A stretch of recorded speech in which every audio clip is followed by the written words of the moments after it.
Good morning students, कैसे हैं आप सब। स्टूडेंट्स, आज के लेक्चर में हम करेंगे EPIT EPS analysis means earning before interest and tax and earning per share analysis. देखो बच्चों, लास्ट के लेक्चर में हमने कैपिटल स्ट्रक्चर के बारे में डिस्कस किया था। Capital structure means proportion of debt and equity. देखो बच्चों, डेट एंड इक्विटी को यूज करते हैं हम कैपिटल स्ट्रक्चर में। डेट का इक्विटी के ऊपर क्या इम्पैक्ट होता है उसको हम यहाँ प्रैक्टिकली समझेंगे। आज भी अलग अलग अगर हम डेट के अमाउंट को कंसीडर करते हैं तो ईपीएस पर उसका क्या इम्पैक्ट होगा, इक्विटी शेयर होल्डर को उसका क्या बेनिफिट होगा, क्या उसको लॉस होगा। तो हम ये कुछ सब कुछ यहाँ डिस्कस करेंगे। ये इसको हम 3 सिचुएशंस में डिस्कस करेंगे आज। तो देखो, सिचुएशन फर्स्ट में क्या है बच्चों, टोटल कैपिटल है हमारी 50 लाख। सिचुएशन सेकंड में भी यही रहेगी हमारी, एंड सिचुएशन थर्ड में भी same, total capital is equal to 50 lakh. Then हम सिचुएशन फर्स्ट में क्या मान के चल रहे हैं कि हम केवल इक्विटी कैपिटल से अपने बिजनेस को कर रहे हैं। Then equity capital is equal to 50 lakh means 5 lakh share at the price of 10 each. Then situation second में हम क्या करेंगे, इक्विटी कैपिटल रहेगी हमारी 40 लाख एंड देन डेट हम यहाँ कर रहे हैं 10 lakh use. And situation third क्या है, इक्विटी कैपिटल हमारी 30 लाख एंड डेट हम यहाँ यूज कर रहे हैं बच्चों 20 लाख के। टैक्स रेट हमारा तीनों सिचुएशंस में 30% रहेगा एंड जो इंटरेस्ट ऑन डेट है वो हमारा 10% रहेगा। एंड ईबीआईटी है बच्चों हमारा तीनों सिचुएशन में ₹7 लाख। देखो, अब हम यहाँ कैलकुलेट करेंगे कि अलग अलग डेट के अमाउंट को यूज करने से ईपीएस पर क्या इम्पैक्ट होता है। ईबीआईटी देखो हमारा 7 लाख है फर्स्ट केस में। इंटरेस्ट देखो बच्चों यहाँ हमारा कैलकुलेट नहीं होगा क्योंकि हम यहाँ डेट यूज नहीं कर रहे। तो अब देखो, ईबीआईटी में से अगर हम इंटरेस्ट को लेस कर दे तो हमारा बचता है EBT, earning before tax. Earning before tax बच्चों सेम यहाँ हमारा आ गया 7 लाख रुपीज, क्योंकि इंटरेस्ट हमारा इस सिचुएशन में नहीं है। तो ईबीआईटी हमारा 7 लाख है। अब हम करेंगे टैक्स की कैलकुलेशन। टैक्स बच्चों देखो 30% है, तो 30% हमारा 7 लाख का हम 30% कैलकुलेट करते हैं तो ये हमारा हो गया 2,10,000। बच्चों बैलेंस हमारा बच गया 7 लाख में से 2,10,000 माइनस करेंगे तो ये हमारा बच गया 4,90,000 बच्चों। 4,90,000 को बोल लेंगे हम EAT, अर्निंग आफ्टर टैक्स। देखो, अर्निंग बिफोर टैक्स में से हम टैक्स को लेस करेंगे, हमारा आ गया अर्निंग आफ्टर टैक्स।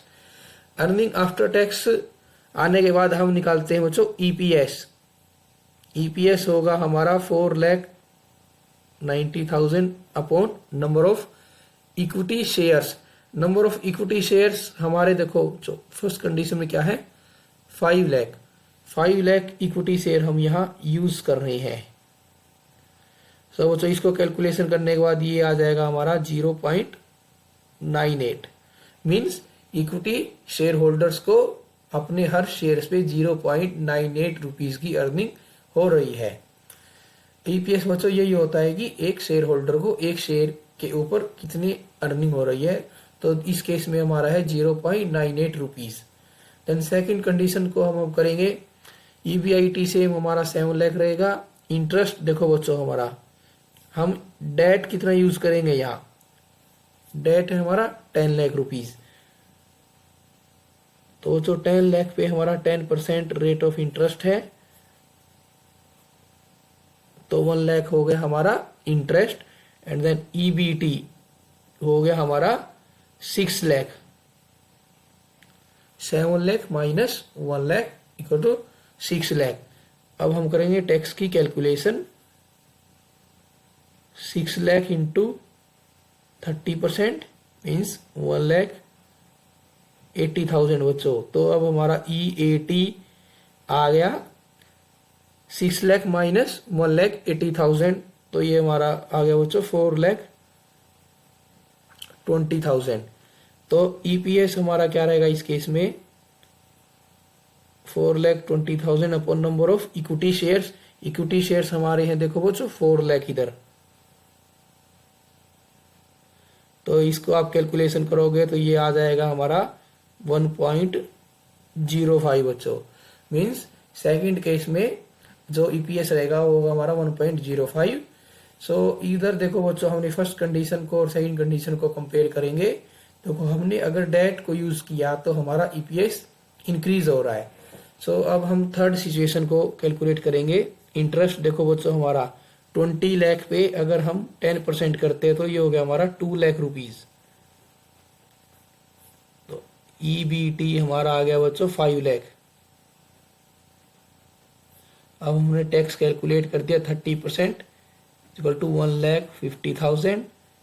तो ईएटी आ गया बच्चों हमारा 3,50,000। एंड देन ईपीएस क्या रहेगा इधर, 3,50,000 upon 3 lakh number of equity shares. तो ये आ गया बच्चों हमारा 1.16। तो बच्चों देखो तीनों सिचुएशन में हम अगर ईपीएस को देखें तो फर्स्ट सिचुएशन में हमारा ईपीएस है 0.98, सेकंड में हमारा ईपीएस है 1.05 एंड थर्ड में हमारा ईपीएस रहेगा 1.16।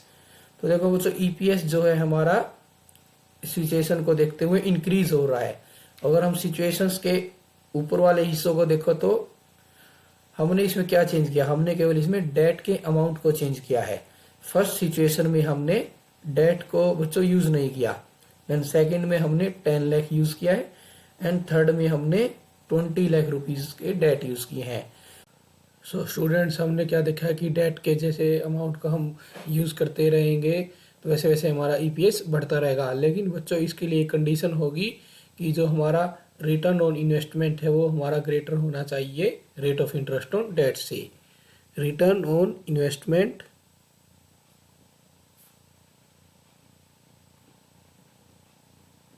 should be greater than rate of interest on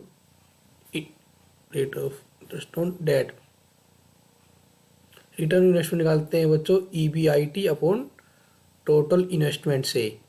means हमने टोटल इन्वेस्टमेंट जो लगाई है बिजनेस में उसके ऊपर हमने कितनी रिटर्न अर्न की, ये हमारा बच्चों क्वेश्चन में दिया होता है। तो ईबीआईटी हमारा देखो इधर 7 लाख था हमने जो क्वेश्चन किया, अपॉन 50 लाख हमारी टोटल इन्वेस्टमेंट थी और ये हमारा था 10%। तो इसको सोल्व करेंगे बच्चों, ये आ जाएगा हमारा 14% ग्रेटर देन 10%।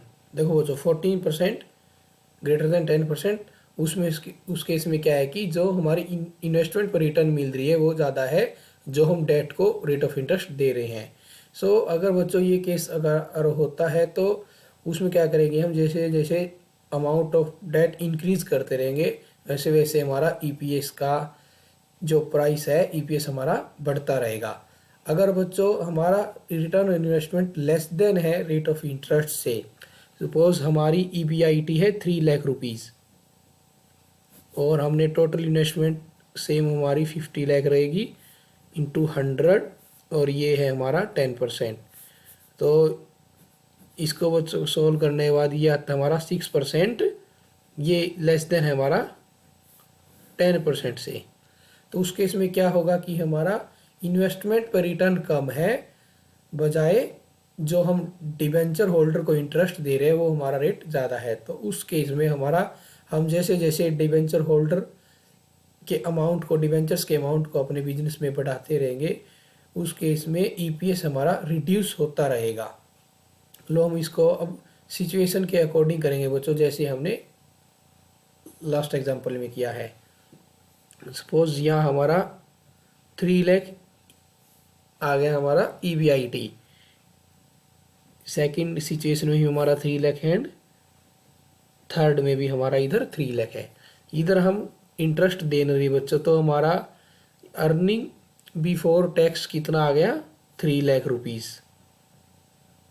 इधर हम 10% दे रहे थे रेट ऑफ इंटरेस्ट और 10 लाख के हमारे डिबेंचर थे, तो 1 लाख हमने इधर इंटरेस्ट दे दिया बच्चों। तो ये आ गया हमारा 2 लाख और इधर हमारा 20 लाख पे 2 लाख इंटरेस्ट हो गया टोटल, तो 1 लाख हमारा आ गया ईबीटी अर्निंग बिफोर टैक्स। तो हमने टैक्स बच्चों कैलकुलेट किया 30%, ये हमारा हो गया 90,000 इस केस में, इस केस में हो गया हमारा 60,000, इन इस केस में हो गया हमारा 30,000। तो अर्निंग आफ्टर टैक्स कितना आ गया बच्चों, 3 लाख माइनस 90,000, 2,10,000, ये हमारा आ गया 1,40,000 और ये हमारा आ गया 70,000 बच्चों। तो अब हम ईपीएस कैसे कैलकुलेट करेंगे, 2,10,000 अपॉन हमारे शेयर कितने हैं यहाँ 5 लाख, और ये हमारा आ गया 140 अपॉन 4 लाख इक्विटी शेयर्स थे हमारे इधर इस केस में, एंड इस केस में हमारा ईपीएस क्या रहेगा 70,000 अपॉन 3 लाख।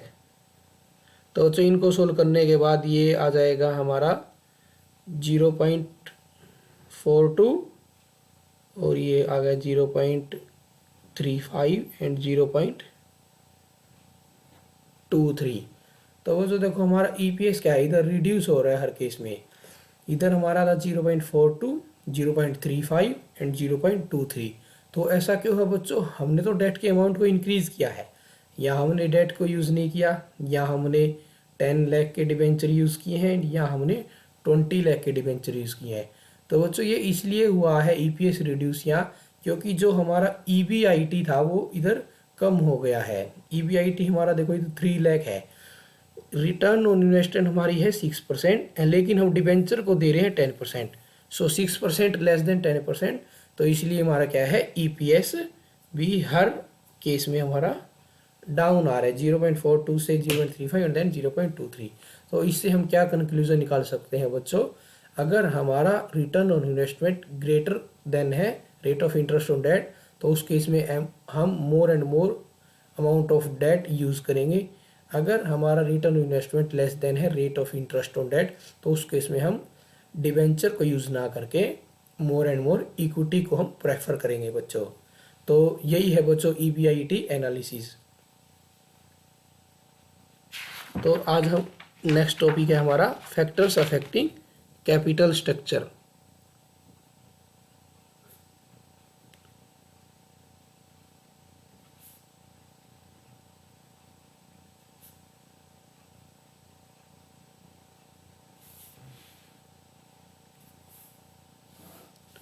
हमारा फैक्टर्स अफेक्टिंग कैपिटल स्ट्रक्चर, तो सबसे पहला है बच्चों पॉइंट हमारा cost of debt. Cost of debt बच्चों, अगर हम जो डेट यूज़ कर रहे हैं हमको इजीली अवेलेबल हो रहा है लो रेट ऑफ इंटरेस्ट पे, तो उस केस में क्या है कि हम ज़्यादा से ज़्यादा अमाउंट हम यूज़ करेंगे। अगर कॉस्ट ऑफ डेट कम है तो बच्चों हम मोर डेट यूज़ करेंगे, एंड कॉस्ट ऑफ डेट अगर ज़्यादा है बच्चों तो उस केस में हम लेस डेट यूज़ करेंगे। हमारा सेकंड पॉइंट है बच्चों cost of equity. Cost of equity ऐसे ही, तो अगर कॉस्ट ऑफ इक्विटी हमारी ज़्यादा है तो उस केस में हम लो इक्विटी यूज़ करेंगे, एंड कॉस्ट ऑफ इक्विटी हमारी अगर कम आ रही है बच्चों तो उस केस में हम मोर इक्विटी यूज़ करेंगे बच्चों in comparison to debt. Third है हमारी बच्चों cash flow position. Cash flow position of company.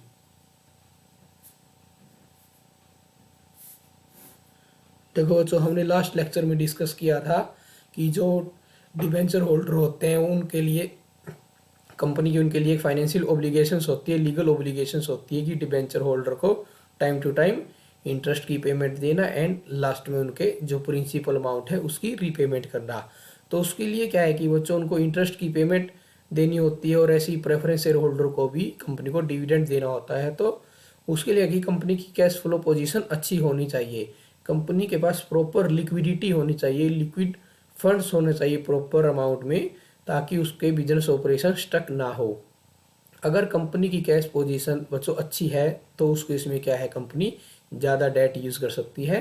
अगर कंपनी की कैश फ्लो पोजीशन अच्छी नहीं है, कंपनी के पास ज़्यादा लिक्विड फंड्स नहीं है, तो कंपनी को ज़्यादा डेट यूज़ नहीं करनी चाहिए।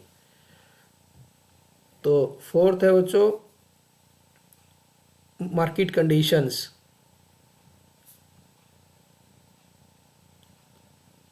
मार्केट कंडीशंस कैसे है, तो मार्केट जो हमारी इकोनॉमी है उसमें कंडीशंस कैसी हैं बच्चों। हमारी देखो बच्चों दो ही तरह की बेसिक कंडीशन होती है, एक होता है हमारा बूम पीरियड, एक होता है हमारा रिसेशन पीरियड।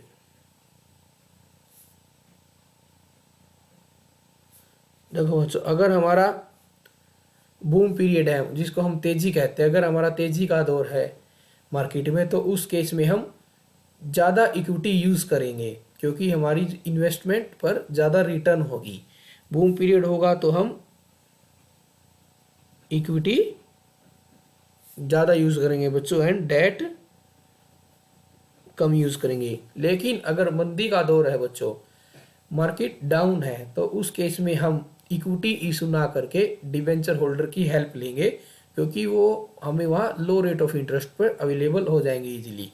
तो उस केस में हमें डेट को बच्चों ज़्यादा यूज़ करना चाहिए एंड इक्विटी को हमें कम यूज़ करना चाहिए।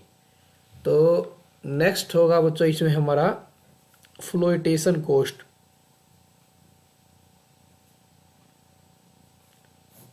फ्लोटेशन कॉस्ट होती है बच्चों जब हम कोई भी कंपनी में शेयर और डिबेंचर इशू करते हैं, किसी भी तरह की कैपिटल अराइज करने के लिए सिक्योरिटी जारी करते हैं, तो उसमें जो प्रारंभिक खर्चे आते हैं, प्रीलिमिनरी एक्सपेंसेस आते हैं अंडरराइटिंग कमीशंस के या कॉपीराइट के, तो उसको हम फ्लोटेशन कॉस्ट बोलते हैं। और वो फ्लोटेशन कॉस्ट बच्चों दोनों ही केस में आती है, हमारी इक्विटी के केस में भी एंड डिबेंचर के केस में भी।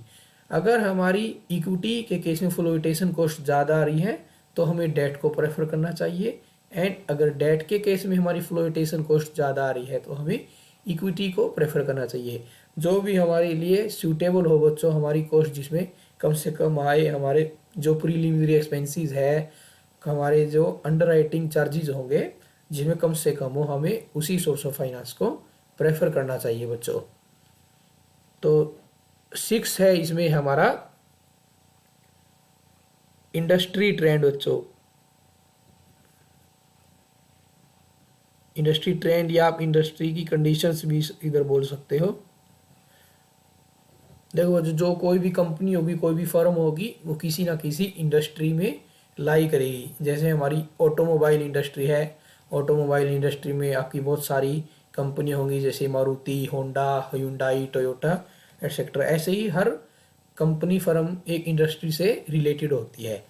एक इंडस्ट्री में जो पैटर्न होगा वो जो कैपिटल स्ट्रक्चर का, वो भी हमारे सोर्स ऑफ फाइनेंस को अफेक्ट करेगा कि हमें कौन से सोर्स ऑफ फाइनेंस को चूज करना है। सो इंडस्ट्री में जिस तरह का ट्रेंड है कैपिटल स्ट्रक्चर को डिजाइन करने का, इंडस्ट्री की क्या रिक्वायरमेंट है, पर्टिकुलर इंडस्ट्री की जो रिक्वायरमेंट होगी, तो वो सब हमको वहाँ बच्चों ऑब्जर्व करनी पड़ेगी। उनको उस कंडीशंस को हमें ऑब्जर्व करना पड़ेगा कि कैसा ट्रेंड है इंडस्ट्री में, कैसा वहाँ डिज़ाइनिंग है कैपिटल स्ट्रक्चर के लिए पर्टिकुलर, तो वो सब चीज़ें हमें वहाँ देखनी पड़ेंगी इक्विटी एंड डेट को इशू करते हुए। तो 7th होगा बच्चों हमारा इधर इंटरेस्ट कवरेज रेशो।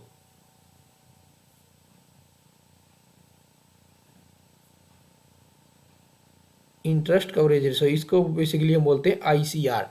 ये होते हैं बच्चों हमारी इंटरेस्ट कवरेज रेशो। मीन्स हम इंटरेस्ट जो देंगे डिबेंचर होल्डर को, इंटरेस्ट जो ओब्लिगेशन है कंपनी के लिए, उसके कंपैरिजन हम EBIT कितने टाइम्स अर्न कर रहे हैं, हम कितने गुना EBIT अर्न कर रहे हैं, ताकि हम इंटरेस्ट की जो पेमेंट है वो इजीली कर सके बच्चों। अगर हमारा बच्चों ICR अच्छा है, ICR हमारा अगर बढ़ रहा है, मीन्स EBIT बढ़ रही है, तो उस केस में क्या होगा, हम मोर डेट यूज कर सकते हैं। अगर हमारा इंटरेस्ट कवरेज रेशो कम है बच्चों, तो उस केस में हमें low amount of debt use करना चाहिए।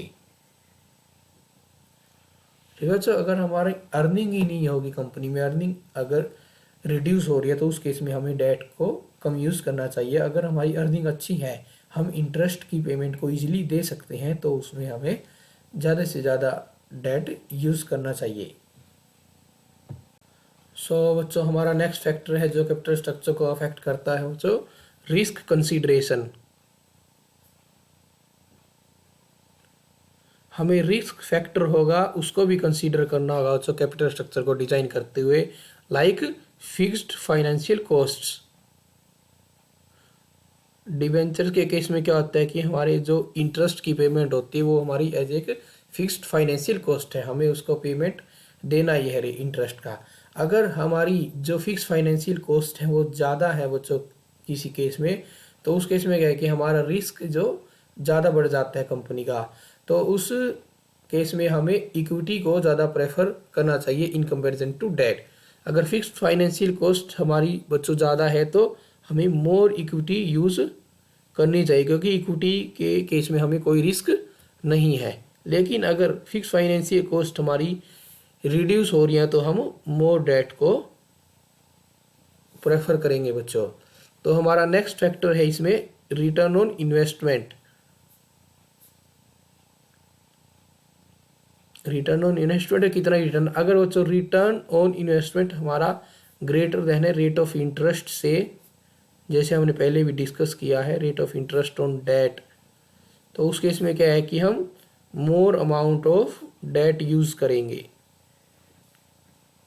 As compare to equity. अगर return on invested less than हमारी rate of interest on debt, तो उस केस में क्या है कि हम more amount of equity use करते हैं।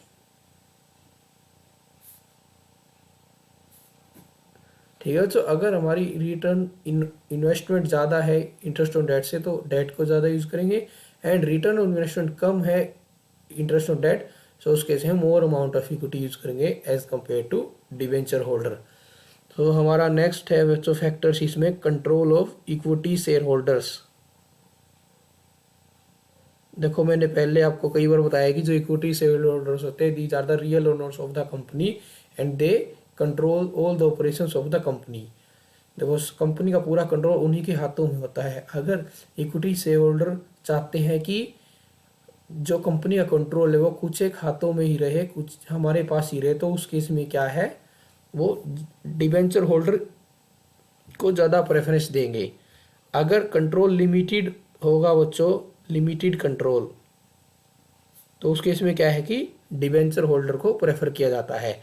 अगर अगर वो चाहते हैं कि इक्विटी से हम कंट्रोल को, जरूरी नहीं है कि कंट्रोल हो उनके पास, तो उस केस में क्या है कि ज़्यादा इक्विटी शेयर्स जारी होंगे। ज़्यादा इक्विटी शेयर्स जारी होंगे तो क्या है बच्चों शेयर होल्डर भी बढ़ जाएंगे, और जितने ज़्यादा शेयर होल्डर्स होंगे उतना ज़्यादा कंट्रोल ज़्यादा हाथों में जाएगा। तो उस केस में क्या है हम इक्विटी को यूज़ कर सकते हैं डिबेंचर के कंपैरिजन। अगर इक्विटी शेयर होल्डर चाहते हैं कि हमें लिमिटेड कंट्रोल रखना है, हमें कुछ एक हाथों में ही कंपनी का कंट्रोल चाहिए, तो उस केस में वो डिबेंचर होल्डर्स को प्रेफरेंस देते हैं। एंड नेक्स्ट सबसे लास्ट है बच्चों हमारा इसमें debt service coverage ratio. Debt service coverage ratio DSCR इसको बोल देते हैं, डेट सर्विस कवरेज रेशो। हमने जैसे अभी ICR के बारे में डिस्कस किया, इंटरेस्ट कवरेज रेशो, वो रेशो होता है बच्चों बेसिकली किसे रिलेटेड, इंटरेस्ट की पेमेंट से। भी इंटरेस्ट ओब्लिगेशंस को देखते हुए कंपनी की जो EBIT वो कितनी ज़्यादा अर्निंग में है, कंपनी कितने गुना EBIT ले रही है as compare to interest of payment. लेकिन जो डेट सर्विस कवरेज रेशो होगी वो इंटरेस्ट पेमेंट के साथ साथ डेट के जो प्रिंसिपल अमाउंट है उसकी रीपेमेंट से भी रिलेटेड है, कि कंपनी कितनी ज़्यादा अर्न कर रही है as compare to debt amount.